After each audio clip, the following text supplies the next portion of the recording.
Hi and welcome to a Commander card review. In this video we're looking at loot, the key to everything.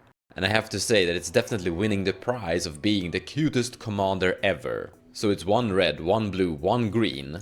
For a 1/2 legendary creature beast noble with ward 1. I have to say I really like ward, it's a good mechanic. And I do like that they are giving it to some commanders here and there to balance them out a little bit. But then we have an actual really good ability.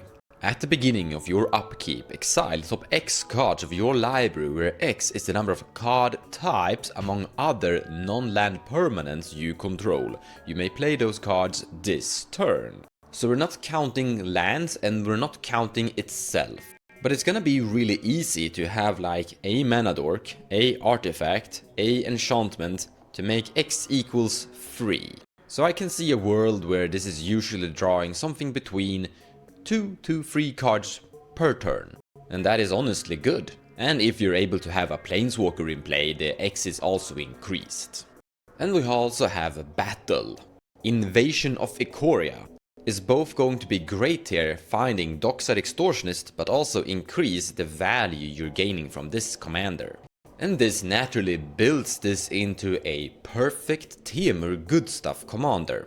Your build will mostly consist of, in general, just good card variation types, like the best of the best rocks, the best of the best mana dorks, or the best of the best creatures in general, some of the best Temur possible enchantments you can have, and some planeswalkers you're okay with. And your goal is to just spread out the card types as much as possible to basically make the biggest card draw capacity as possible. This naturally pushes you to a very interesting card, Emrakul of the Promised End. Now I actually don't really recommend this, but I would like to mention it anyways because it is in the end quite cool.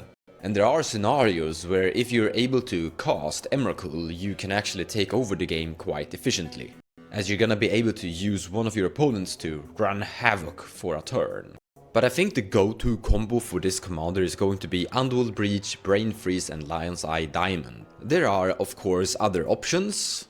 Temur has a lot of different combo options in general, but the most popular Temur combos these days are revolving around generating infinite mana and winning somehow with Thrasius drawing the entire library. You can't do that with this commander because it's not having that mana sink ability, so you have to rely on some of the other Temur options, but Underworld Breach, Brain Freeze and Lion's Eye Diamond is going to work great. And I guess throwing in an Emrakul for funsies could be okay, potentially in the end. But there is truly a lot of potential in this commander. It's having an ability that is very open. As long as Wizard is printing better planeswalkers, better enchantments, this commander creature is going to become better. And if they make another type, similar to how they made Invasion of Ikoria, the battle type, then this commander would also get a boost. So as a finalized review, I have to say I really like it. And not only because it is cute. If I am going to guess its tournament win rate, I'm going to put it somewhere around 20 in the end. The reason for that is actually quite simple. Everything it has is actually quite good, but sitting and having a value game isn't always great. It is much better to have a clear pathway towards a combo finish. And this is the area where this commander is going to struggle. It is going to be a very strong and functional, just value engine, good stuff Temur commander, but it's going to be lacking that pathway of being able to just finish the game in a clean way.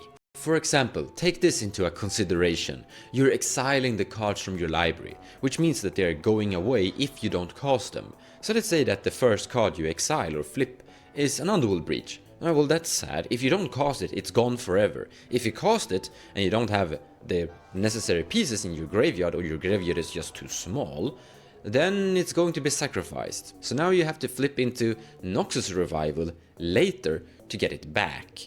Or let's say that you flip into Dual Cast the Mage, but you don't have Twin Flame, or vice versa. Suddenly that combo is also gonna be tricky to reassemble as well.